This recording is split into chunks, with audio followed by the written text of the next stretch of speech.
Welcome to Archaeology Books for Fun, digging books that aren't drier than dirt. I'm your host, Tristan Harenstein, and with me, as always, is my co-host, Barbara Clark. Hello, everybody. And today, we are very excited to dig into the second part of Frauds, Myths, and Mysteries. Before we do that, we have some usual housekeeping to take care of. If you are listening to this as a podcast, please like, review, subscribe, give us some of that feedback. Same thing on YouTube. Leave us a comment. All that feedback helps other people discover the podcast, and we really appreciate getting that kind of response from people and hearing what you all think. If you need something this time in the comments, for this episode, we're going to talk a lot about things that some people say aliens did instead of humans, but we're not going to catch them all. So if you've heard about something that people attribute to aliens instead of humans, we'd like to hear about that in the comments. So a little bit of recap. Last time we read up through chapter 4. This book, we're getting a good kick out of it, I think. It has some snark to it, but not too much. It's not mean-spirited, mostly. I think we'll get into a little mean-spirited, but he knows he is at this time. And last time we also talked about, he kind of set the scene, essentially. It talked about what is science and how it is different from other processes, other ways of thinking a little bit. I thought he did a very nice job of that. Didn't belabor it too much, but explained it very clearly in a very accessible way. So if this is your first episode, and even if you think you have a good understanding of science, it's worth giving that a listen or frankly a read if you want to, because he does a nice job laying some of that out in detail. Also, we touched base with a couple of archaeology hoaxes in the past. My favorite one so far has been the Cardiff Giant. Yeah, I'd have to say that was probably my favorite too. I liked that one enough that I actually went online to see if I could find the replica. Oh, did you really? And,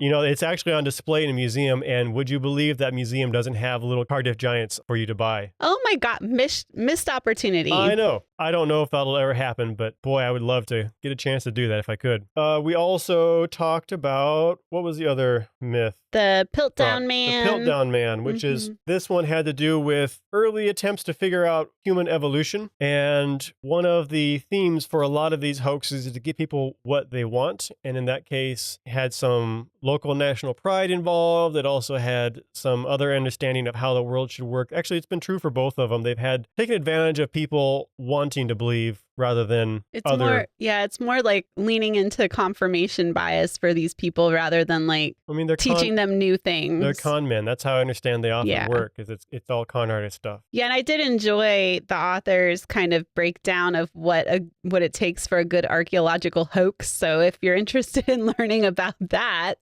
definitely listen to our last episode. Yeah, he did a very nice job, and it's actually been nice to keep that in mind as we go some of these others and kind of dissect what some of these problems are, how this stuff is happening, why it happens in the first, why people believe it, that kind of thing. So if you recall, also last time, I was lamenting that I had a whole extra chapter to read than Barbara. And since we have figured out that this is actually not much different, it's just basically one of Barbara's chapters split into two, we think. Yeah, I think so, which is probably having read the earlier version and it was all kind of jumbled together in one chapter. It was a very long chapter. This is chapter, in my book, it would be chapter 5, Who Discovered America? And he starts off talking about the, quote, discovery of America, but then he also moves into peopling of the New World, which to me is like a completely different topic. Like they obviously relate in some ways, but I would have appreciated reading it in two separate chapters, I think. So my chapter 5 in my most recent edition, which is the 2018 edition, the 10th edition, starts off with just who discovered America. You know, it wasn't Christopher Columbus. Right. Is what it comes down to, even though that is controversial to some people for some reason, but we're not really sure why. I'm not really sure why, frankly, other than just not wanting to accept that. Well, and that seems to be, having read all the chapters we've read thus far, that seems to be kind of a theme throughout, is just not wanting to or accepting new information. Yeah. Like people just... Well, I mean, as he established earlier in the last episode, this is one of the key differences between science and non-science, is accepting new information, letting that change your perspective. Yeah, because some of these, like when we start discussing the myth of the mound builders and Atlantis and things like that, I just read it and I'm like, this is, how did people even believe this with all the evidence that exists? existed. Why were they choosing to believe something else? Or even the prolific lack of evidence in a lot of cases. Yeah. And I'm like, okay, this is what the facts tell you. And you're just completely doing away with the facts and believing whatever you want to believe that confirms some story that you believe or what have you. It's just very strange. Reasons that are unclear. Yeah. And we'll get to that. But anyways, I guess, do we want to dive into chapter 5? Yeah. So who discovered America, Barbara? Well, not Christopher Columbus, as we all like to... You could phrase it, he discovered it from the European perspective. Right. He discovered it for the Spanish. He discovered it as far as he was potentially the first European. Well, we know he wasn't, though. But right. Yeah. Now we know. I was getting to that. Oh, I'm sorry. Tristan, you're ruining it. Yeah. So it starts off talking about how Columbus did not discover America. And he says, he calls it a simple question of scientific fact. Well, I feel like an important thing with Christopher Columbus, too, to keep in mind is that he wasn't that smart. No, he wasn't even looking for America. He stumbled upon it. It took him a while to even realize he was not in Asia. He didn't realize he was in the Western Hemisphere. Right. He thought he was talking to... Asian. Yeah. So it was just not very impressive, I gotta say. Yeah, but he, I guess, did claim it for Spain initially, which is significant. But yeah, it took him a while to figure that out. And I mean, of course, we have to take that in the context of the time, right? They didn't have the navigation. No, but I think kind of the point was that other people knew. Right. Other people had it figured out. They thought the whole Western Hemisphere was just empty. Yeah. But he just didn't have a clue. No. The reason he didn't flat out discover America is because there were people here already. Right. And this caused some interesting problems from the European perspective because they didn't fit into their worldview on how things had developed and happened.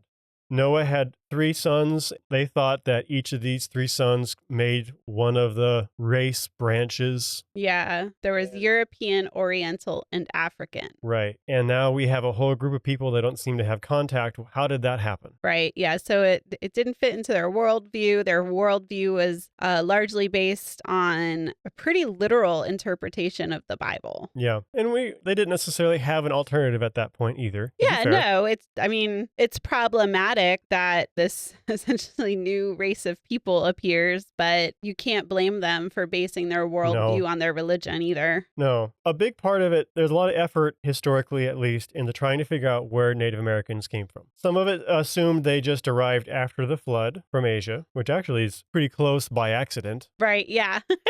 There were a few people that tended to have, well, there was like basically all kinds of answers. Lost merchants from Carthage, a Spanish king who was in exile ended up there. Which I had never heard of that one before. Neither. That was interesting. Atlantis, Lost Tribes of Israel. I've heard that one a lot. I've heard that one a lot, yeah. A lost Jesuit missionary. Yeah. All sorts of different theories. And I think at this point, it's a good opportunity to mention Occam's razor again, which is discussed in the first section of this book, our last podcast episode, where like the simplest explanation is usually the most accurate. Yeah. So, you're coming up with all these different ideas and they're all very complex. And a lot of times they lead to more unanswered questions, yet people still seem to want to believe them. And that's kind of a theme throughout the upcoming chapters. I got a sense at this point for them, and they didn't necessarily have a simpler answer, though in this case. It becomes a problem pretty soon, to be fair. Yeah, that's true. There was one individual I thought was very impressive, Jose de Acosta, who had a surprisingly methodological approach to this. He observed that animals came at the same time people did, so there's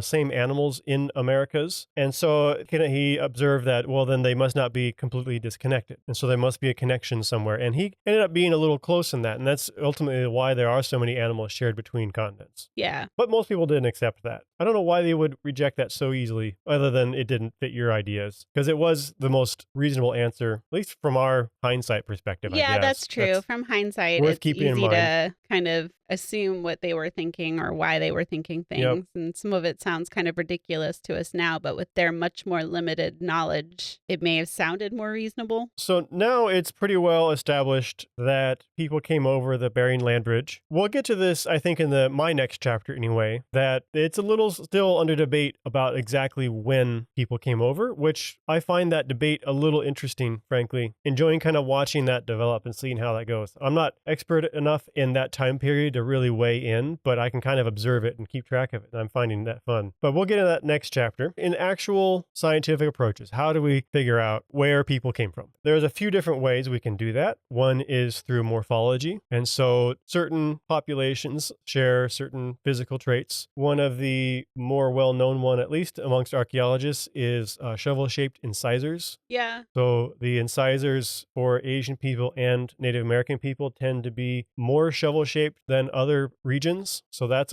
a good starting clue. It's not going to be evidence on its own, I don't think. Yeah, and I thought one thing he kind of discussed, because I remember learning about this, I guess, in very simplistic terms. And obviously, I'm a historic archaeologist, not a prehistoric archaeologist. So maybe I just wasn't paying close enough attention in class. But within different populations of Native Americans, that shovel incisor shape varies. Some it's like 65% of the population, whereas in others it's 100% of the population. And in my mind, I'd always remembered it just as like and looking back on it now, I'm like, well, that was silly, Barbara. But remember just thinking, oh, well, Native Americans have shovel-shaped incisors, and that was just fact. But it seems that it's more complicated than that based upon populations. Like any population, you're Yeah. going to have a lot of variation amongst that population. Yeah. It's also been 15 to 30,000 years, Yeah. depending on how that plays out. Since the two populations are separated, there could be some variation then too. Yeah. Yeah, so I found that interesting because to me it was like an all or nothing in my mind, and it's not. It's more complicated than that. A little more robust data is by tracking people using their DNA. And so essentially what it comes down to is we have very clear connections genetically to people from Asia. Kennewick Man is a pretty famous one. I was a little surprised he didn't take this opportunity to talk about some of the issues that arose with Kennewick Man.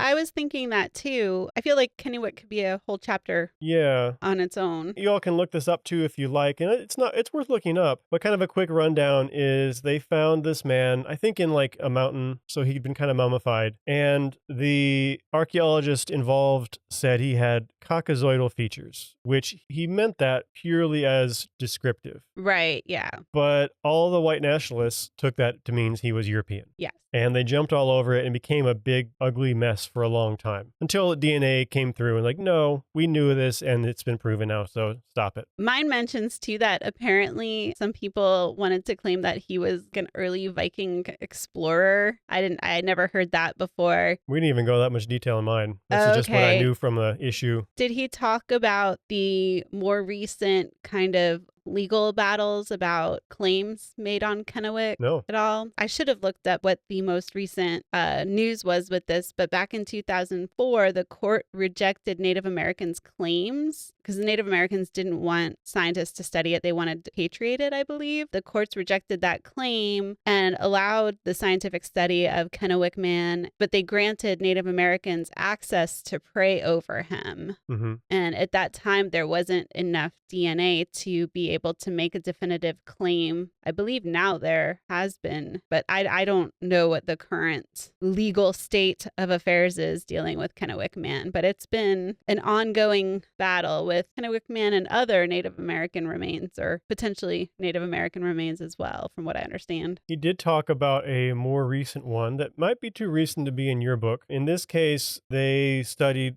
remains of two small children in Alaska. And I thought this was interesting because it kind of highlights a good trend in archaeology now, because he, unlike a lot of the other cases of studying human remains he talks about in the book, in this more recent one, he explicitly says the study was done with approval of local Native Americans in Alaska. And he takes some time to humanize their deaths. And so I thought that was a good touch on him to make a point that this is how things are done now. You know, like we look at some of these older studies and this is how they were done then, but this is not what is standard now. Interesting. Yeah, that was not in my book. So they did genetic study on it, and they found through this genetic study that the ancestors of these two individuals split from Asia 36,000 years ago and were completely isolated genetically 22,000 years ago. Wow.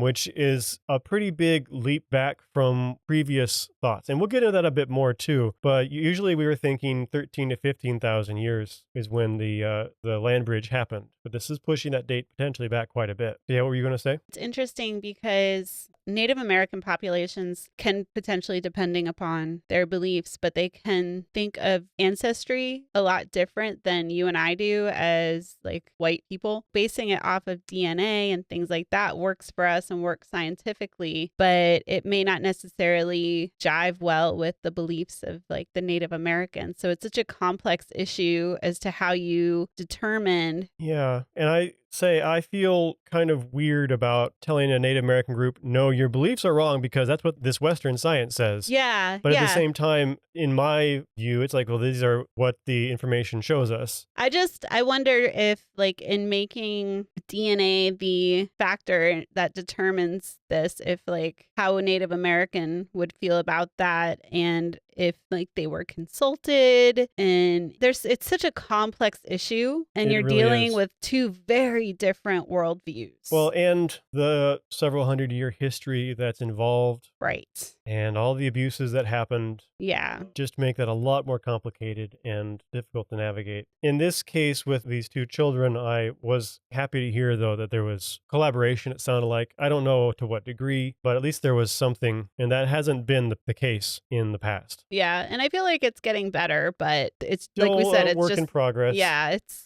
a work in progress, and as long as we're making forward strides, I think it's a good thing. And then we move on to tracing people from their archaeology. Is that where you go with yours next? Because I bet some of these are not in your book.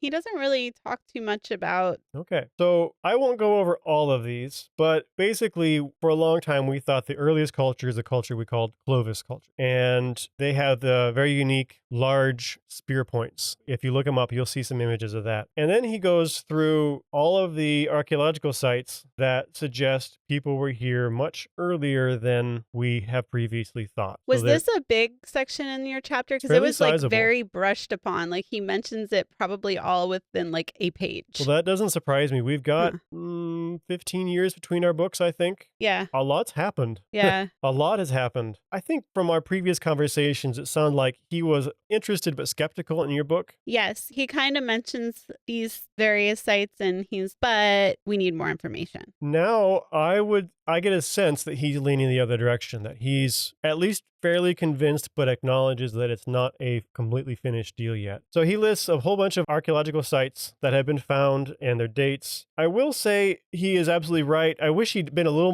hit that a little bit more home, that it doesn't seem like it's quite done yet, because it feels like there's a lot of argument around some of these sites. One I know a little bit about called Paisley Caves, and this is in Washington, and they found fecal remains in this cave, and DNA said human remains and carbon dating said 14,300 years ago, which is older than we would have thought they should have been. However, I have read arguments about the study on this cave, and some people are very much, at least when I was reading it, were not convinced. Things were like, they also found canine DNA in the fecal material, but in the study apparently it was said, well, that was bleached down from a higher level. And the argument was like, well, if canine could have, human could have too, and so I feel like the evidence is mounting, and like I said, I'm not close enough to this to have a professional opinion on it. It's worth keeping an eye on and not accepting necessarily that this is a done deal yet. There's still a lot of discussion and debate going on around it, and I also want to take a moment to just reinforce that this debate is the archaeological process working. I was just going to say that like the fact that people don't know yet is not a weakness of science. It's actually its strength. They're trying their best to get enough data and enough evidence to be able to make a definitive statement. And that takes a lot of evidence and data to be able to do that. And the people who are still disagreeing or still skeptical, remember that's different from denial. Right. If they're still skeptical, we talked about how sometimes egos do get in the way and that kind of thing, and that'll happen, but the scientific process will ultimately help us get past that. And we need those skeptics. We do need those people pushing back, asking questions, challenging things, making sure the data is actually there. That is a part of the process, and it is important. Yep. And I like watching this play out in relative real time. That's kind of what I enjoy about this. One piece of information, basically there were two paths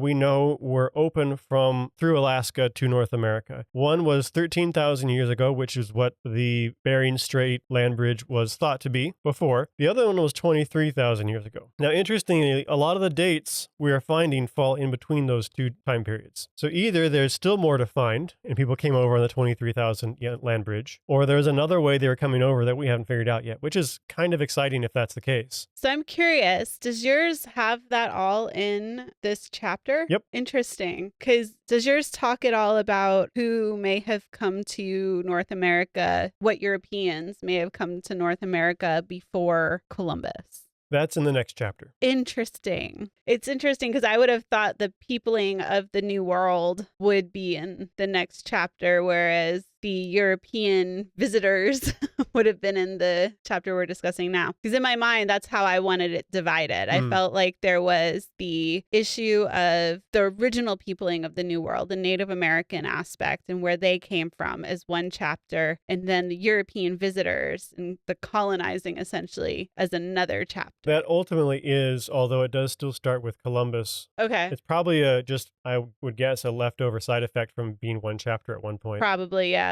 Probably as But they yeah, was like parsing them ultimately, out. this chapter is about peopling of the Americas. Huh, okay. He does talk about the Solutrean hypothesis. Actually, was some good information for me. That wasn't really included in my chapter. It's actually some of this would have happened after your book was written. Yeah. So the Solutrean hypothesis, I feel like it originally occurred in, I want to say the 90s. I don't know for sure when it first appeared, but essentially some archaeologists who are very experienced with stone tools saw a style of stone tool in some places in North America very similar from a style of Solutrean culture in Europe. And so essentially this is working the way it's supposed to work in science. There is this connection made and they are going about testing that connection. I didn't realize that this is still something they are researching because the most recent publishing in this case was in 2012. So it hasn't been that long. They're still kind of testing this idea. Essentially what it comes down to is the tool technology thing is taken seriously, but it's one point of data and nothing else lines up. Right. The DNA doesn't connect. The time the Solutrean culture was active doesn't line up with when they're finding these artifacts. So it doesn't connect. More alarming, and much to the chagrin of the archaeologists who are studying this has been picked up by the neo-Nazis. Because look at the white explorers who discovered America before the Native Americans, and you can imagine all the lines of thought that goes along with that, which is not great. And, none of the archaeologists are happy about that. It's also just, it's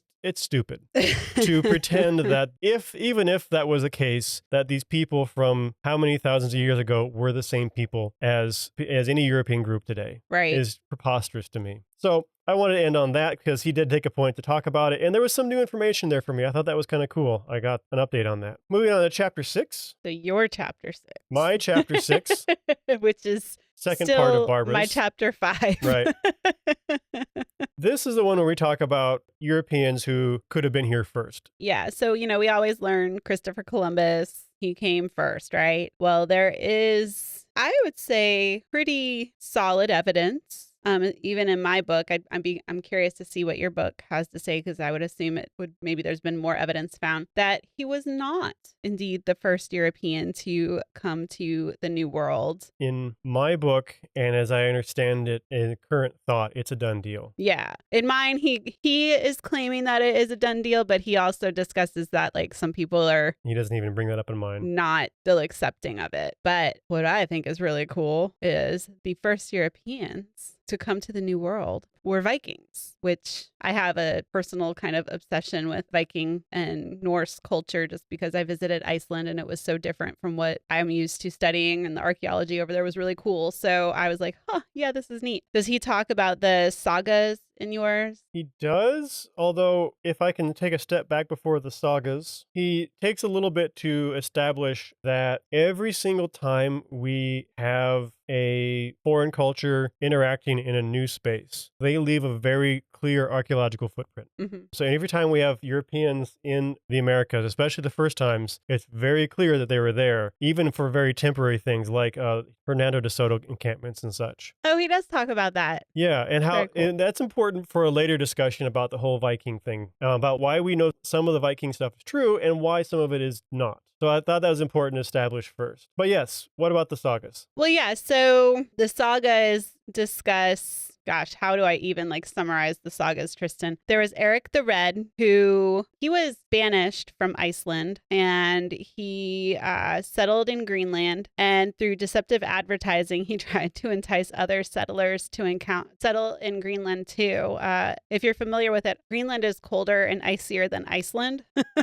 Yeah. So it's just kind of funny, and supposedly Eric the Red did that to just kind of get people to come over and live with him. And then it goes on about the story of Norse people kind of moving throughout what roughly correlates to Baffin Island, Labrador, and Newfoundland. They have different Norse names that I'm not even going to try to pronounce. I would butcher them. He talks a little bit about the Skraelings, which are the Native Americans in that area, but they refer to them as Skraelings. I think that's how you pronounce it. Close as I can get. I'm trying to figure out how best to summarize it. But anyways, what it really is the Norse moving into the very northern parts of North America and the settlements that through these stories they had there. And of course, you can't base history upon stories themselves. And so we have these stories, we know where they roughly correlate to. And then he goes on to talk about the archaeological evidence that correlates with it. If I remember the stories well, essentially the first Norse person to find the Americas was actually someone blown off course in a storm. Yeah.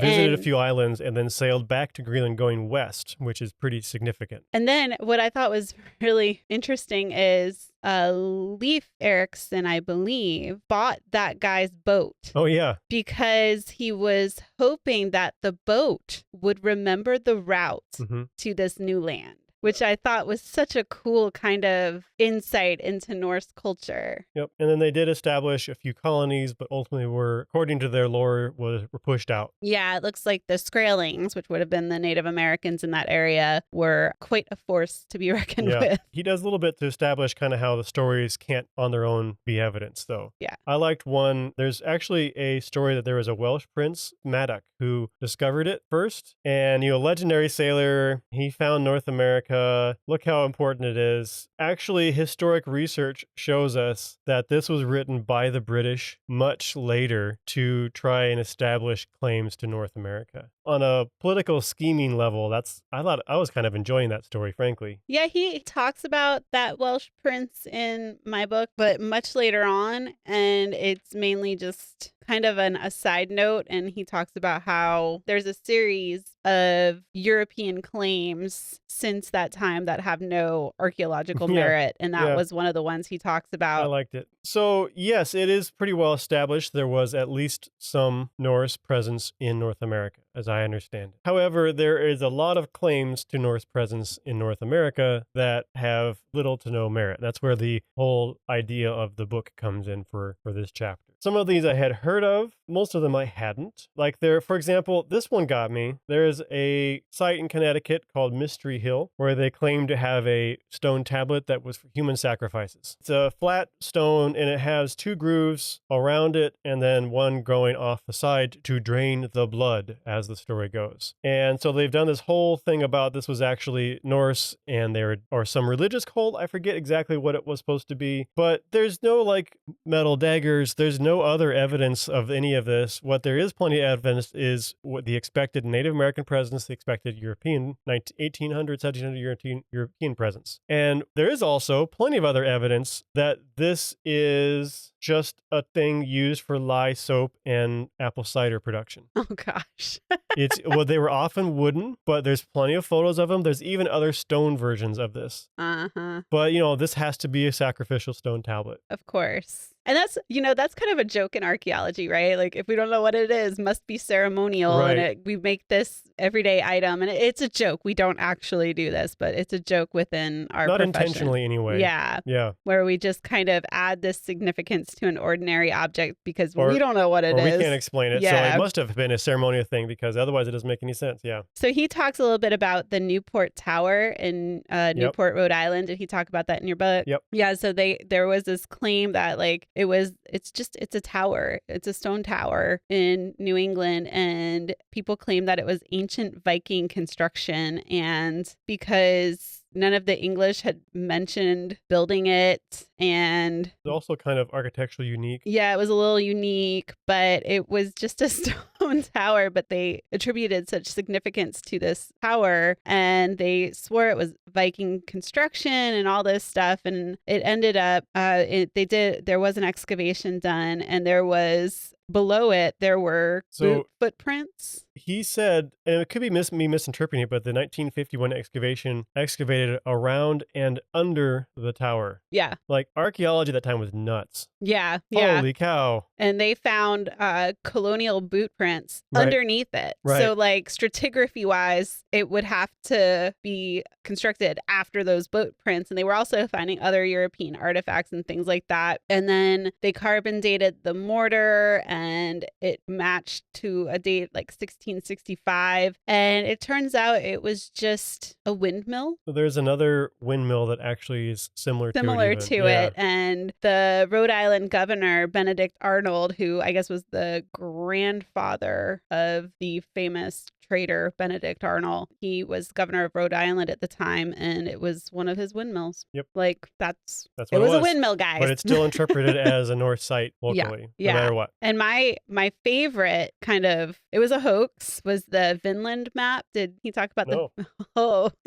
So it was a map that was found in a 15th century book after it was published. But what was found in the book, and people thought, so this must date to the 15th century, and it was a map of Vinland. And the weird thing was that there was absolutely no mention of this map in the book in which it was located. And it was like stitched into the book. People were all saying like, oh, this is a map of the Vikings have found Vinland, and it didn't look completely accurate, but it had different claims that were made and things like that. Well, they used a scanning electron microscope, and it contained compounds in the ink that weren't used until 1917. And those same compounds were not used in any other part of the book in which this map was stitched in. And someone also, so ink yellows over time, and it did have yellowing, but they analyzed it again under this microscope and found that they had used yellow ink to make it look old. So they drew with yellow ink and then put the black ink on top of it. And they actually did use parchment that dated to AD 1434. So they like went to all these lengths to try and prove that Vikings had settled North America prior to other Europeans when the archaeological evidence is there. Right. It already existed. You didn't have to do the hoax, guys. But I thought that was hilarious.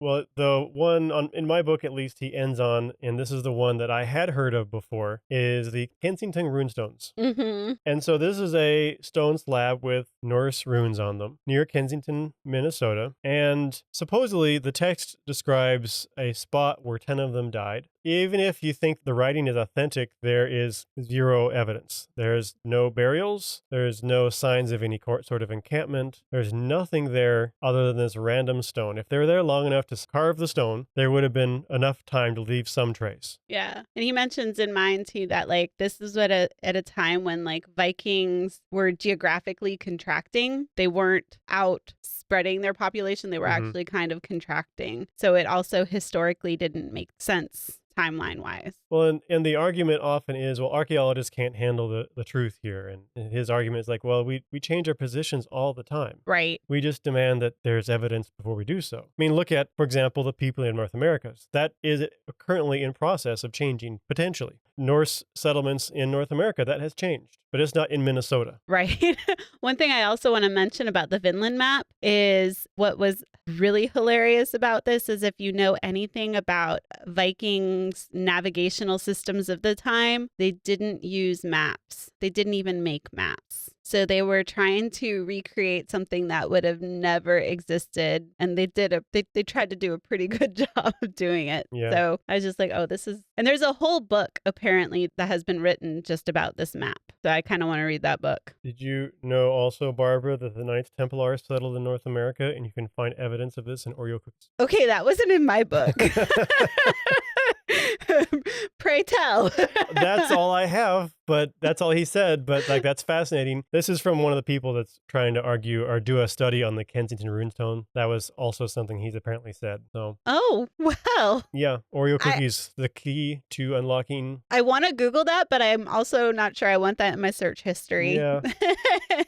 So essentially, most professionals agree that the runestone is not authentic, but it has a very interesting cultural impact in the region anyway. A lot of the people in the area are descended from Norwegian and Danish immigrants, and people like kind of make pilgrimages to go see it and such. And it's kind of culturally interesting, kind of a little odd. So yeah. It is interesting how even a lot of these fakes end up being culturally significant. But yeah, if we go back to the Cardiff Giant, I find that culturally fascinating thing, but it's in the past. It probably makes it a little easier to be fascinated by. The next chapter, my chapter 7, my chapter 6, titled The Myth of the Mound Builders, is delving into something that I do have at least some experience with. Yeah, and we'll talk about something we've talked about before, too, in previous podcasts, Cahokia. Yeah. So if you've been following our podcast, you're also probably a little bit familiar with this culture as well. He talked about visiting Cahokia in St. Louis and kind of being perplexed that nobody knew where it was. Yeah, which I find interesting, too, because we were in St. Louis just a couple years ago for a conference. And I mean, of course, we were there for an archaeological conference, but I felt like everybody knew where Cahokia was. Yeah, he describes it as one of the best kept secrets in American history, which, yeah, not many people know about the Mississippian culture and how big and dramatic it was. I found it interesting going through this and comparing this to some of the information we were getting out of Four Lost Cities. If we have people who listen to that episode, I don't remember the number right now, you might recall that Barbara and I had some issues with that chapter. In particular, we don't need to go into that again, but we had some reservations, I guess is at least a mild way of putting it. And this seems to imply, I'm getting out of this, there's a lot of information that isn't lining up between the two books. And to really suss out where the differences are and where the accuracies may or may not be, I would have to really dive in, and I haven't had a chance to do that yet. But he describes the city of Cahokia having 10 to 16,000 people and 20 to 30,000 more in a 50-mile radius. Now, Four Lost Cities would have argued that that was all one city. Right. Just not necessarily how Europeans would recognize a city. Right, yeah. Which may or may not. I thought they made that a pretty good argument in that book, but I wonder if that is actually holds up with the archaeological interpretations and whether or not potential European biases in that archaeological interpretation is still relevant or still a factor. So I don't have an answer to that, but I found that to be an interesting early distinction between the two books. However, even though nobody seems to know about the Mississippian culture or the mound builder cultures today, it was once kind of a hot topic. Which I didn't realize. I mean, I knew people historically had debated like who built these mounds, but I didn't realize that it was like mound mania. Like people were really, really set on trying to figure this out. And looking at it from today's perspective, I'm like, it's an interesting question, but y'all went crazy with it. Like you guys went hardcore. I think he establishes at some point motivations to not attribute it to Native Americans were not morally motivated, I guess. Oh, yeah, no. I mean, they wanted to see Native Americans as incapable of doing this. Yeah. I guess there used to be like the Smithsonian used to have a Bureau of American Ethnology, which I don't know if they still do, but they at one point had a grant, like an enormous sum of money, I forget what it was, to study this. And it just blows my mind that there was just all this money being thrown around to try and figure out this one thing where today in archaeology We're all like begging for scraps. Well, this is, yeah. Well, this really is a case where Occam's razor comes to apply because they were Definitely. essentially assigning the mound builders to basically being everyone but the Native Americans. And it's like, what is the simplest answer here? Yeah, yeah. Like, really is easier than the ancient Greeks, Yeah. you know, or whatever. Like, it was really everyone from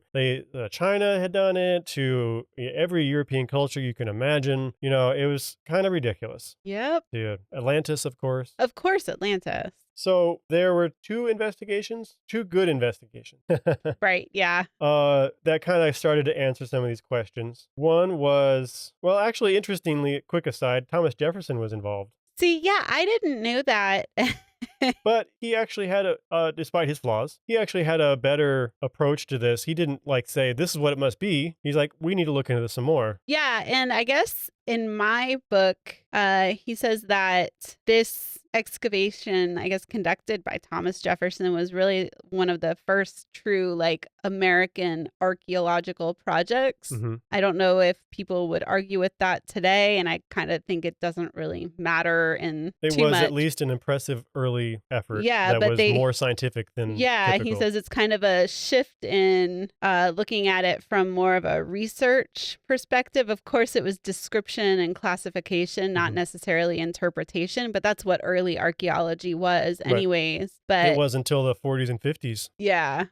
So it was when I guess he considers it a shift in how we did archaeology in North America, which I thought was interesting. Yeah, and he also pretty well establishes, I think he's right, that a lot of what became American archaeology was driven by this curiosity around this question. Yeah, I yeah, think that's probably fair too. yeah. So the first best investigation into the Native American mounds was actually by two men called Squire and Davis. And I've heard of these guys. I've heard of them, but when I was reading this book, I was like, oh, that's why their names sound familiar. So I didn't necessarily associate them with the mounds immediately. Yeah, so between 1845 and 1847, they investigated some 200 sites. And they basically, if I remember right, this isn't in the book, but that's what I recall, they essentially just dug big trenches through them all and looked for the pretty stuff. Yep. But they were doing a form of early archaeology. They did a systematic recording, and their maps are actually still important today because they're not 100% accurate, but they recorded a lot of Native American mounds that are not in existence today. Right, yeah. They've been destroyed for various reasons. They're actually our only record of some of these, or quite a few of them, I would say. They did, so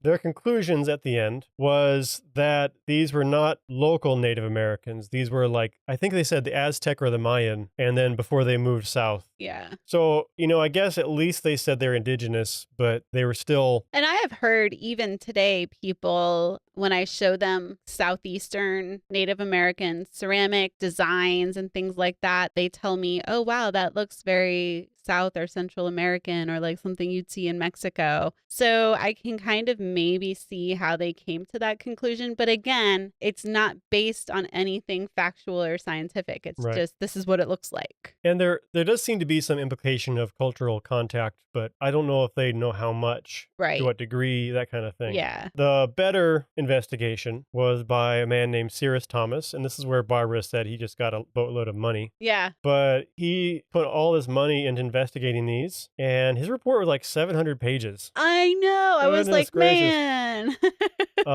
He was one of the first ones to actually look at all of the evidence. So some of the arguments that we didn't cover was like there was metals present that Native Americans metallurgically haven't been able to do, for example. But he looked at all of the metals that he was able to access, and like these are all copper, right? Or they are a bronze that used arsenic instead of tin, which is entirely possible, which was metallurgy people in the area were doing. Yeah. It's very well established. I mean, at least he looked at the reasons people gave for them not being able to be Native American and addressed them pretty systematically, And he used old records from like explorers and stuff, which if you had to use them, it would have clearly established that the current beliefs about Native Americans were not accurate. I was very excited to hear that William Clark noted that the Native Americans did indeed make the mounds. So I was like, yes, thank you. I got a little worried when he started mentioning William William Clark because supposedly he might be one of my ancestors. And I was like, oh no. Yeah.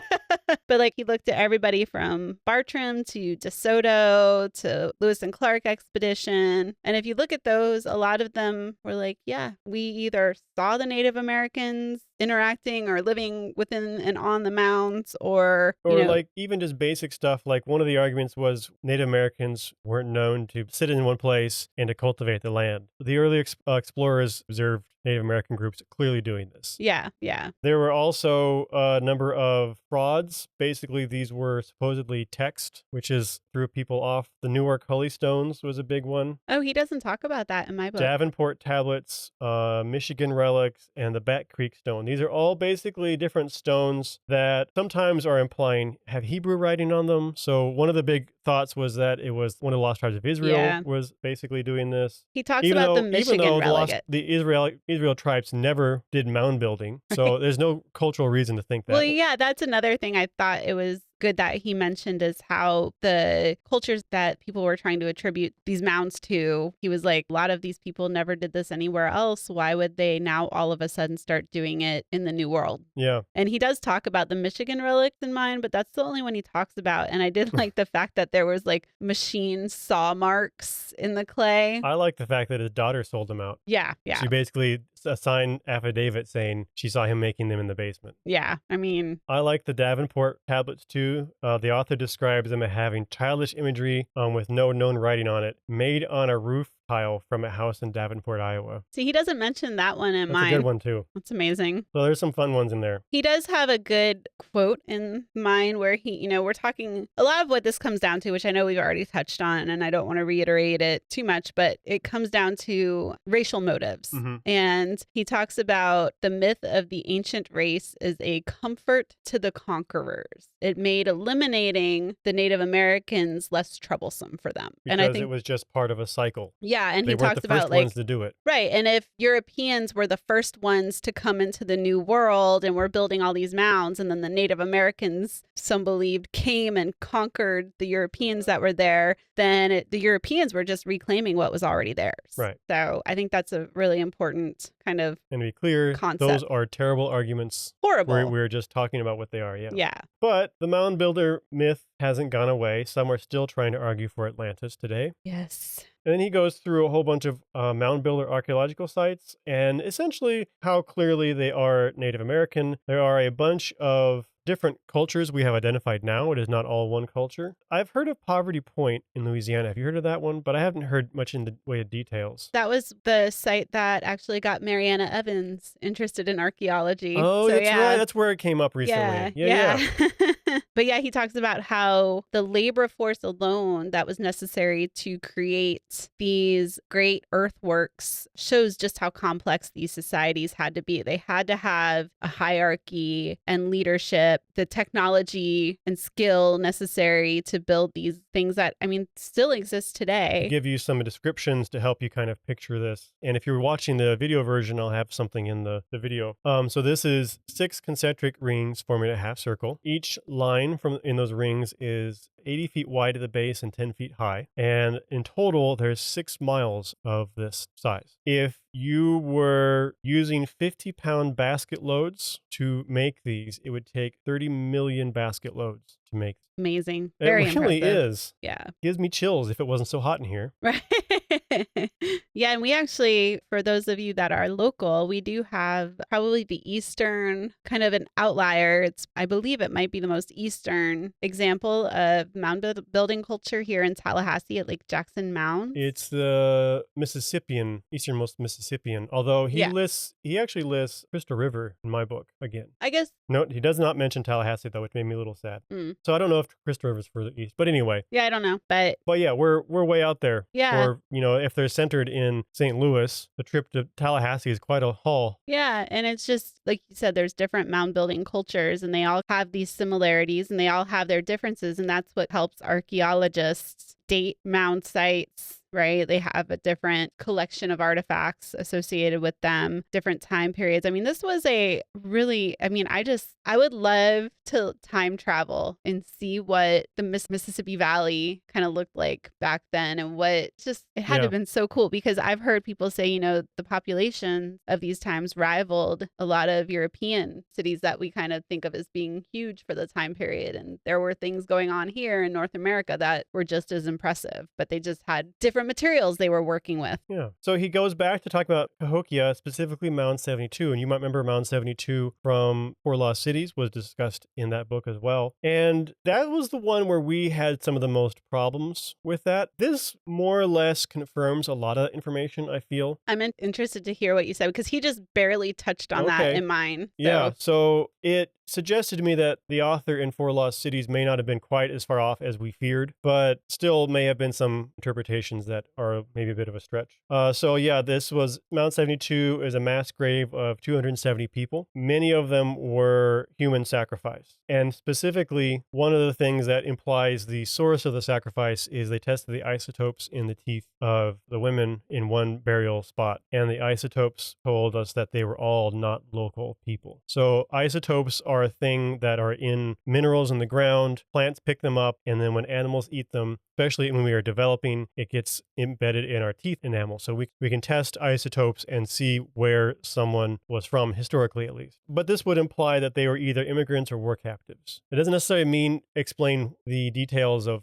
how they were chosen or any of that, or what they felt about it, which was one of our issues, I think, with the other book. But it's just kind of a descriptive. There were males with some fairly violent deaths, a number of higher status individuals, and this kind of suggested that this was a burial of a ruling family in this case. He argues that this is a sign of social stratification we see in a lot of other cultures when they become socially complicated, I guess, like this, when they're dealing with so many people and trying to keep everything organized. That does seem to fly. I'm not sure. I think we got a little confused in Four Lost Cities on how they felt about social stratification or not. I think sometimes they thought there was, and sometimes they thought there wasn't. I can't remember. I don't remember for sure. He does bring up the supernova hypothesis, which I think came up in Four Lost Cities for a possible explanation for why this started when it did. Essentially, there was a supernova in space that was close enough to us to be as bright as a second moon, I believe, and was there for a number of years. And so the supernova does kind of fit the starting of Cahokia, and so there is a hypothesis that this was associated with that. However, I think he does a nice job of saying this is an interesting idea, but it's also very hard to test, and so we should be very skeptical about it. Like, that's a good way of putting that. Well, he goes into a lot of detail about Cahokia. And there's a lot more than I didn't include there for sure, too. Next chapter, for me, is at least just titled Lost, and this one is all about Atlantis. They call mine One Continent Reward. Oh, yeah, that's the second part of it, yes. So you might be surprised to know that Atlantis didn't exist. What? Right? Wow. Weird. To me, what do you think on this chapter, Barbara? Because while Atlantis is a little interesting, to me, it seemed very clearly established right away that it had never existed, and then we keep talking about why it doesn't exist. Yeah, the chapter, and I get, like, there's a lot of evidence as to why it doesn't exist. Because it doesn't exist. And people won't let it go. It's part of it too. And it's interesting, but I kept, as I was reading this, and even like the next chapter about aliens, right? I just was like, I'm having a hard time coming to grips with how people can be faced with so much evidence but still believe that something exists when the evidence is saying it does not most definitely exist. Right. And so it was just hard for me to be like, read this chapter, and sometimes I found myself having to go back because I was like, I think we've already established this. Yeah. Like I felt like it was just beating a dead horse, I guess. So I'm inclined to skim some of it. If you're really into Atlantis and you really want all the bits and pieces, details, I highly recommend checking out the chapter. But for me, it was kind of a settled deal when he described where the original story came from. Which I will say, I didn't know the original story of where Atlantis came from, but I feel like all you have to do is tell that story and it's like, oh yeah. Especially if you put it in the context of what was actually happening, because it wasn't recording an event. It was Plato making up a dialogue to explain an idea to his students. Yeah. And he did that all the time. Right. So yeah, Plato is the originator of Atlantis, so we have him to blame for all this nonsense. Just kidding. Yeah. It was a literary device, if nothing else, to convey just kind of a lesson. And if you look at the story, there are people talking in the story that are characters in the story that didn't even exist in the same time period. So obviously it's fake, right? Yeah, and it's not meant to deceive you, though. That's the thing, right. too. It's just it's a tool. He was using this story as a tool. But I didn't know that. Oh, and I did think it was funny that at one point, Critias, I don't know how to say it, but one of the people giving the dialogue, he's telling the story on what is their version of April Fool's Day. Yeah. And I just laughed. I was like, well, but I just thought it was kind of funny, ironically, because it's still like such a hot topic. And I'm like, it was a joke. It was meant to be a bit of a joke, and then no one got it or doesn't get it today. Right. Greek humor has been lost on us, apparently. Yeah, we don't have the context. I get that, but once you have the context, be clear. So essentially, ancient Athens defeated the ancient Atlanteans because they were corrupt and domineering, but there's no historians don't ever talk about Atlantis because to them it was fiction. Right. It's like he makes the connection, like it's as if a historian today was talking about Star Wars happening a long time ago, far, far away, as though that was actually part of our history beyond like a source of significant cultural media. And Plato died before he even had a chance to finish the story. Yeah. I don't know. Just everything about this, I was like, okay, guys, do we admit now? Do we understand now that this is not real? And there's a lot of exploration throughout the centuries, basically, of trying to find Atlantis. Some of it, I felt like the author was misunderstanding a little bit some of people's goals. I think sometimes people were trying to look, part of the inspiration might have come from, rather than this is what he was talking about, rather than they talk about maybe Thera or Minoa being partial inspirations, but he's like, but they don't line up perfectly. It's like, well, if it's a partial inspiration, then that's fine. Yeah. I mean, that still could be a partial inspiration for where he got the ideas for this story. It's not unheard of for an author to be inspired by something and then take a literary license to kind of... Classic one is Tolkien in World War II. Like, he's very clear he did not intend that to be an analogy for World War II, but you can see the influences it had on him when he was writing that. I thought, too, I guess a really big point is anyone who claims that they know where Atlantis is or where it was, or says it's a real place, essentially has to make a lot of alterations to this real place to make it fit the narrative of Atlantis, right? Yeah.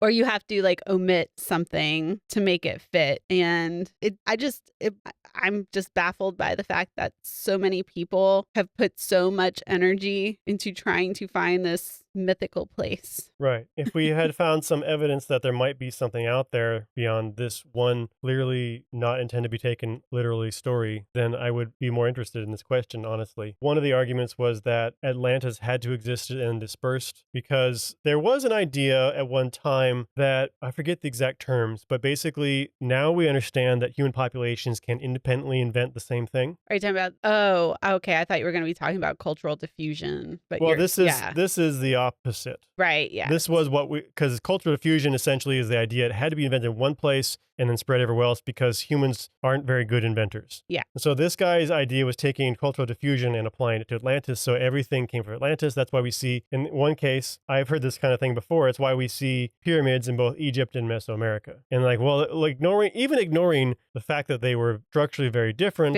one of them were for climbing to the top and one was not, one was stepped, and all this other stuff. Even ignoring all that, it's just the most efficient way of stacking big, heavy blocks. Right. That's all it is, folks. I'm telling you. Yes. And I guess some people even thought like Cro-Magnon was an Atlantis refugee. And he talks about like cave art and all this stuff as being like originating from Atlantis. And I'm just like, oh my gosh. One thing I liked was Helena Blavatsky. Did you talk about that in yours? Founded the Theosophical Society. Okay, so he mentions that society, but doesn't really talk too much about it. They were an interesting group. I spoke to a mutual friend of ours who likes this time period and asked if he'd heard of this person. He's like, oh, yes. Of course he has. And he was very excited to talk about it because that's one of the reasons he said he likes this period, because it's a weird mix of people figuring out science for some of the first time, and then people wanting to believe in fairies and pixies and stuff. And that's kind of what this was. And so the Theosophical Society basically believed that if they took all of the world religions and smushed them all together, the places where they overlapped were core truths to human history. Okay. And interesting. it doesn't work, but they're still around, at least to some degree. And I guess they come up with some really, really weird stuff. So is this the jellyfish people that like... Maybe, I don't think he mentioned that. I think he does in the next chapter mentions that this group, even though H.P. Lovecraft very clearly did not like the pseudoscientists, he's very clear about that. He did use some of the weird stuff they came up with as inspiration for his work. So if you like Lovecraftian stuff, it might be worth checking this out. Okay, because there's like a group of people that believe we descended from like jellyfish and like egg-laying hermaphrodites. And, it like, got all so this weird, I didn't bother taking many notes, Okay. frankly.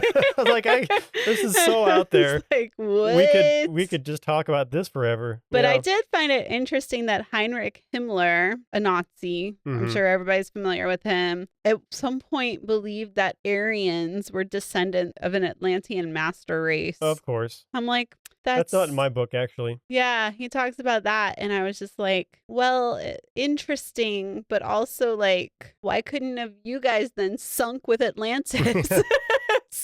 It would have solved a lot of world problems here. I like how he kind of wraps this discussion up. Ultimately, in trying to convey a rather simple message, one of the great rational minds of the ancient world produced fodder for the fantasies of some of the less than great non-rational minds of the modern world.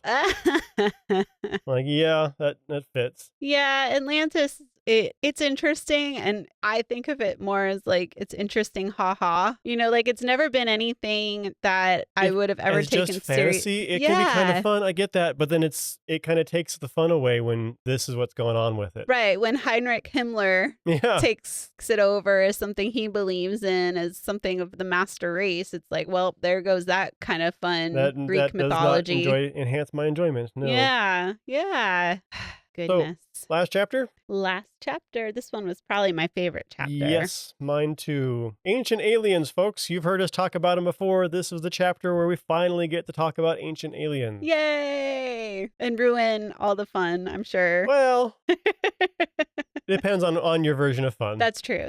Mine starts with, I bet you don't start with this, is Gregorio Tsoukalos. He is the person you see in the meme you've seen all over the internet. I'm not saying it's aliens, but it's aliens. Yeah, I think that was a little bit after this book was written. I don't think memes were that much around in 2003. Yeah.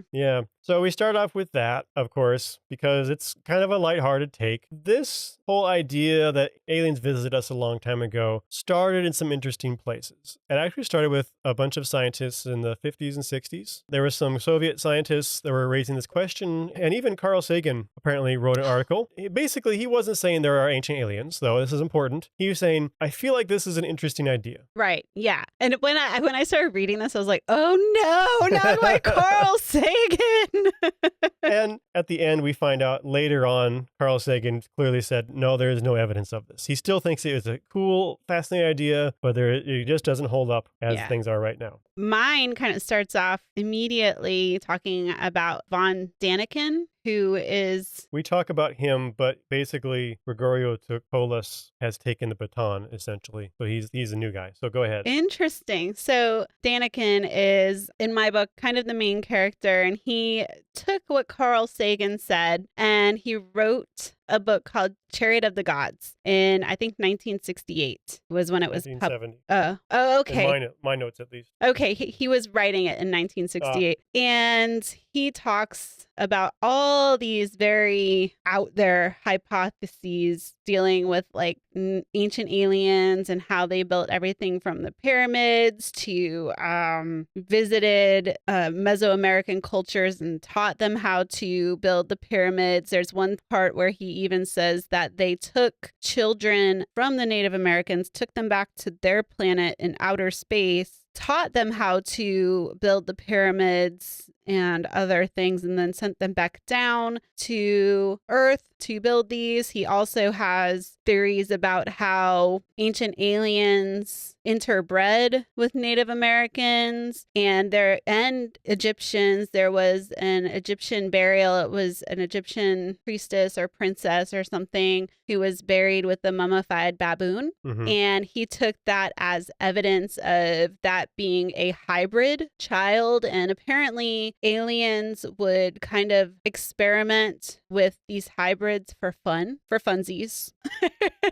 And I just, the snark in this chapter was great reading through it as well. He didn't pull any punches anymore. The aliens were doing genetic experiments on humans just for fun. They even supposedly created Pegasus and Sphinx and Griffins and all this just as experiments. They're not actually mythical creatures. They really existed, according to this Von Daniken guy. And he's been on like Nova programs talking about different things. Like, it's just crazy. And one thing that struck me is not only is this extremely racist, saying, you know, these ancient, because he never talks about how any of the European archaeological sites were made by aliens or with the help of aliens. It's always Egypt, South America, North America, all these other more indigenous, more ancient civilizations that needed alien assistance. But he also talks about like how the aliens would have selected the best women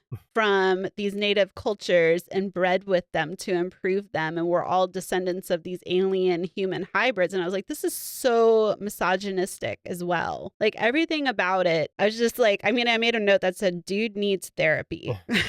You know, like, it's just so outlandish to me. So I find this a little interesting. I get a sense that mine was organized a little differently than yours. Okay. A lot of that stuff is in here, and I won't reiterate any of that, but he describes them by different hypotheses presented by Von Daniken. Yeah. One is the ink blot hypothesis, which is basically like the ink blots don't mean anything, and we know that, but you see things because you want to. Right. So it tells you more about the person than the actual image on the piece of paper. So in this case, he and other people, of course, are seeing aliens in the Nazca lines and the Egyptian temple because that's what they want to see. Right. The Egyptian temple to Hathor was an interesting example. So this is deep underground and has a bit of a strange image. But the thing is, we know from records they used mirrors to bring light down for the artists to work down there. We also know that they would mix salt into their wicks to reduce soot and smoke, and reasonable that they cleaned up any soot or smoke left over when they were done. And it is a temple, right? He claims that, Daniken claims that the image looks kind of like a snake and a eggplant. Yeah. He claims that this must be an electric light bulb. Yeah. For example. It's like, but there's no other evidence of electrical light bulb. There's no like places they were built. There's no like broken electrical light bulbs lying around. Yeah, there's no filaments. There's no evidence. I mean, if it was a light bulb, you'd have to have a source of electricity somewhere. So where is that? Like, there would be precursors to this light bulb. There's nothing that came after. There would be evidence of a light bulb. It's not a light bulb.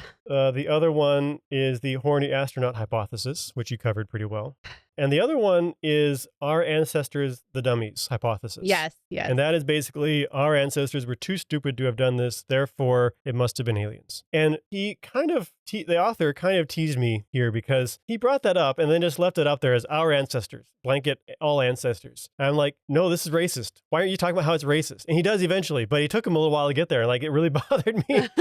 Like, I was on the edge of my seat, like, where is it? We do interesting exploration of the Easter Island heads. Yeah, he touches on that in my book. I thought it was interesting because I never knew that they had found some that were not complete and were still intact in the quarry. Some that were broken as well. Yeah. I'm like, what the heck? How do you see that and still think they were made by aliens?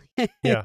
Well, I also like that there's actual experimental archaeology and how they moved it. And they basically, more recently than your book, maybe even, they found that essentially they could have moved it like a refrigerator. Oh. So it's fairly bottom heavy and you can just kind of wobble it back and forth and make it walk essentially. And actually the locals say that the heads walked to their places. Oh, fascinating. That kind of lines up and it's an interesting idea. And And kind of cool too is there's some that broke in transport. And so the other thoughts was they were like carried on their backs in sleds, but some of them are found face down and some are found on their backs when they're broken. If they're face down, they're going downhill. If they're face up, they're going uphill. Tend to be, which would imply that they lost control and it tumbled vertically one way or the other. Now, that's cool. But no, aliens. Is the cooler answer than that? That boggles my mind. That's the thing. I feel like aliens is such a cop-out. It is. It's so boring. Yes. If aliens visited, that is cool. But the ingenuity that goes into these things, to me, is way cooler. And there's been tools that were found that were used to carve these items or these stone stelae or whatever you want to call them. So like you have the literal tools. You see them in a quarry half completed. You find evidence of the roads used to move them. You find evidence of them breaking. Like, I don't understand what else you would need to understand that these were made by humans. It makes me mad, Tristan. Yes, agreed. He talks a little about robbing. He calls it robbing graves for fun and profit. So how they're basically taking and sometimes mutilating human remains to try and do hoaxes. Oh, he doesn't talk about that in my chapter. Sometimes they're children. So one child had died of a congenital leak that killed it, made its skull look kind of unusual. And so they claim that's an alien. It was found in 1930. Oh. There were Atacma mummy is what it's called. This one is actually just a human fetus that they're claiming is an alien. That's just sad and depressing. Exactly. That's kind of his point here. And then another one, this was the Nazca culture. They supposedly found some that had elongated fingers and stuff. And of course, the people who found it won't let any scientists see it. But even from photos, they can tell they're using plaster to make the bones look longer than they are. Oh my gosh. Or they've broken them and made them look longer or something. It's kind of gross. So desecrating human remains. Right. For what? Right? Yeah. That's kind of the thing too. Yeah. We come back to H.P. Lovecraft a little bit. So now the argument, it gets even more ridiculous apparently than aliens physically flying to the planet interacting with humans. Now they're extra-dimensional, trans-dimensional, hyperdimensional, paranormal, shape-shifting beings. Oh. And essentially the ridiculousness of this is even as dumb as the ancient alien stuff is, they were at least presenting testable hypotheses. Whereas this no longer is. This isn't something you can test at all. So it's just a complete waste of time. Did yours talk at all about Mystery Park? Yes, that came up towards the end. Before we do that, he talks a little about Ancient Aliens, the TV show first, which you may not have existed in yours. It's not. I don't think it existed. Yeah. Oh, please. I would love to hear he what doesn't go into. Well, he doesn't pull any punches. He basically says it's been going on for so long, it feels like it should be a practical joke. And like, yeah, it does. It does feel like it should be a practical joke. Like, haha, we got you. But he has a quote that I liked. In the face of a program and at its core, a philosophy that is based on assumptions that degrade and diminish the inherent human capacity to invent, create, build, cooperate, and rise to the occasion to solve great technological challenges, both in the present and in the past, I maintain that meanness and inflexibility are entirely appropriate responses, referring to his kind of abuse of this TV show. Yeah. Well, and I've always had issue with the fact that these kind of shows are, and not just Ancient Aliens, but there's so many others that are either akin to looting or just completely false and kind of conspiracy theorists are shown so often on what are supposed to be educational channels. Yeah. Or what used to be educational channels and now are turning into like this edutainment, which has kind of morphed into this complete nonsense. It lends credence and makes people think that what they're supposedly learning on these shows is factual. Right. And as you and I know, having both been interviewed by the media, they can even take interviews and edit them to make it sound like somebody's saying something they're not. And so you get people that are actual scientists showing up on these shows and being misrepresented. And it's a mess. I think that's why it's so important for people to have at least a basic understanding of how to, think for themselves.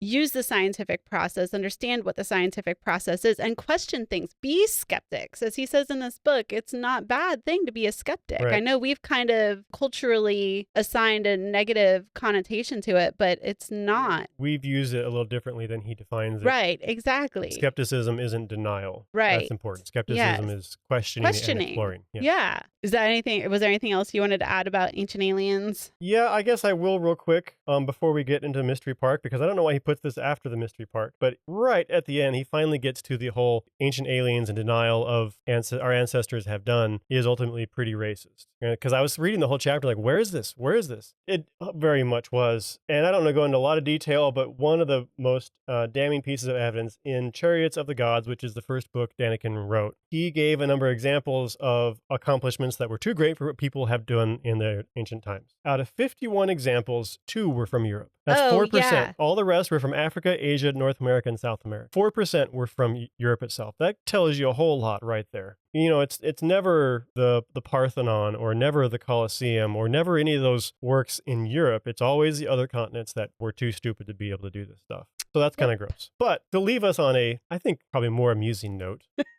Yeah. So von Daniken, full name, I had to Google this guy, is Erich von Daniken, and he is a Swiss author, and he's written numerous books. His most well-known is Chariots of the Gods, which was a bestseller, and he's been around for a while. He's been around since the 60s doing this stuff, but one of his more amusing endeavors was a theme park that was made up of all these different worlds that kind of discussed all of his theories about ancient aliens and how they interacted with different cultures. And there was, I think, 11 different worlds. And I looked at photos of this. Did you look this up? Oh No. my God, it's ridiculous. So the name of the park was Mystery Park, and it's in Interlaken, Sweden, and it opened in 2003 and closed in 2006 because of financial difficulties. At first, it was a huge hit. They had like tons of people coming, and Almost that didn't a last. 500,000, I think. Yeah, and it like by November 2016, it was just nothing was happening. It did briefly reopen again in 2009. Well, yeah. Oh, you probably know this. Yeah, Your book so wouldn't have it, but you looked into it. It was bought out by another company, and its name was changed to Jungfrau Park. It's only open seasonally. It opened in 2009, and it's still apparently not doing well. Darn. I know, but I looked it up on Atlas Obscura because I was like, okay, I got to learn more about this. And this one professor called it, this professor who's an architect and an engineer, his name is Anton Westerfallen. He called it a scientific Chernobyl. Oh, jeez. Wow. And what's really interesting about von Daniken is he has been to prison twice for fraud. And he actually wrote his second book, Gods from Outer Space. He actually wrote that from prison. He was originally like a hotelier, I guess, and he... like good qualifications. Yeah, and he committed a lot of fraud having to do with his hotel or something like that. I can't remember all the details. It's really not important. But yeah, he was convicted and served time for fraud and embezzlement twice, from what, if I remember correctly. So like to be taking your scientific knowledge from a guy who went to prison for fraud is kind of ironic. Yeah. But I actually watched videos of the theme park. It's weird. In mine, actually, too, thinking back before the theme park, he's talking about the Vikings in Minnesota thing. And there's actually a documentary. I can't remember it. If I can remember, I'll put it in the show notes, or if I forget, someone remind me. But there's a documentary about the kind of the culture around Vikings were in Minnesota. And also it compares the archaeological evidence to what people are saying. And basically the author says, I adore this. Haven't gotten around to it yet. It is like an hour and a bit, but I watched like 3 seconds of it. Like, oh, this is going to be good. Ooh, so I might have to watch it too. Maybe we do a watch party sometime. I like that idea. Yeah. So, does that sum up everything for you, Barbara? Yeah. Does yours? Mine. So he talks a lot about like aliens coming down to the world. And he also touches on the face that some people had claimed to see on Mars. Does he talk about this at all in your book? No, not at all in mine. Okay, so I'll just talk about it really briefly. And I guess this is supposed to be evidence of interaction because there's this blemish or whatever you want to call it, this formation on Mars. And back in as early as 1877, astronomers were claiming to see like these channels on The canals. Mars. Yep. Yeah, I the heard of canals. too, yeah. And so people have always kind of had this fascination. And then back in mid 1900s, I can't remember the exact time, but I think it was like in the 60s, NASA took a photo of Mars and there was this formation that looked like a face. Yeah. Now, keep in mind, this was not the best technology. Great for its time. We have much better now. And the light shadow was part of the Shadows. It was very far away, very pixelated, and everybody claimed it looked like a face. Yeah. Well, since then, there have been other photos taken up until, through the 2000s, and probably even, heck, they probably have photos of it now. Might be taking photos as we speak. Right. And the photos have gotten progressively better. And as they've gotten better, we realize that it's like a little like worn down plateau looking thing. And it has a crevice running through it that might make you, like if you squint, maybe look sideways and maybe had been drinking, it might look a little bit like a face. But again, that ink blot thing, it's like looking into clouds and saying you see a cloud that looks like a face. They kind of did the same exact thing. And isn't what talked about in the book that I recall, but it's worth bringing up that, we as humans are programmed to see shapes and see faces. Yeah. It was a survival thing, being able to spot the shape of the tiger in the grass is a survival trait. Yeah. Being able to recognize a human face is really, really important to us, to so much to the point we see a man in the moon. Yeah. Right. So this is normal, but the problem is becoming when people can't recognize that this is not necessarily what we see is not necessarily what being represented. The cloud is not actually in the shape of an apple. That's just us perceiving it that way. Right. One thing I wanted to mention too, going back to von Daniken about the chariots of the gods, is when he first wrote it, it was turned down by the publisher. And he went to a second publisher who agreed after completely reworking it by a professional author who they hired, who was a former Nazi Party newsletter editor and Nazi best-selling author. What? Yes. Well, that explains a lot. Von Daniken has been accused of Euro-ethnocentrism, which, yeah. No. And so he's an interesting character. Yeah. And maybe we shouldn't be getting our scientific information from such a guy. Right. And I know a lot of people, for them, aliens are just kind of a fun goofy thing to watch. Kind of like I feel like about Atlantis. And I kind of thought the same thing at one point too, but we also need to be aware of the source of some of these things. Yeah, and the harm. And you have to be aware of the motive of the person who's spreading these stories and these ideas. What is their motive? It's not always great. Often it's not great. Often it's racist or misogynist or lots of things. Yeah. I think that wraps us up this time. I hope you all enjoyed it. I know we certainly enjoyed it, especially the aliens chapter. We've been kind of itching to talk about that since we started this podcast, I think. Yeah. Next time, we are going to finish up the book. I'll go ahead and read my chapter titles. The first one is Mystery of Ancient Civilizations. How did people get so smart? I think that's continuing some of the ideas in the aliens chapter, which honestly I'm kind of excited about because, like we said, I find the ingenuity of ancient peoples to be far more interesting than the aliens stories. Then we have Good Vibrations, Psychics, and Archaeology, which I think is going to be interesting too. Old Time Religion, New Age Visions, and Paranormal Predictions for the final chapter. And then finally, we have an epilogue that we'll read through as well. A Past We Deserve. Oh, interesting. Which is a good way of finishing up because that's kind of an overarching theme of his book here. But next time we will finish up those chapters and finish up the book. We hope you all enjoy it and make sure to let us know if you have any aliens and ancient peoples stories that you've heard that we didn't mention. I know there's a lot more out there that we didn't cover. I know there's a fair amount in the book that we didn't cover, but there's even more than that, I know. So let us know. I'm always interested in hearing where some of this stuff is and where they come from. And without further ado, I think we'll see you all next time. Happy reading, everybody.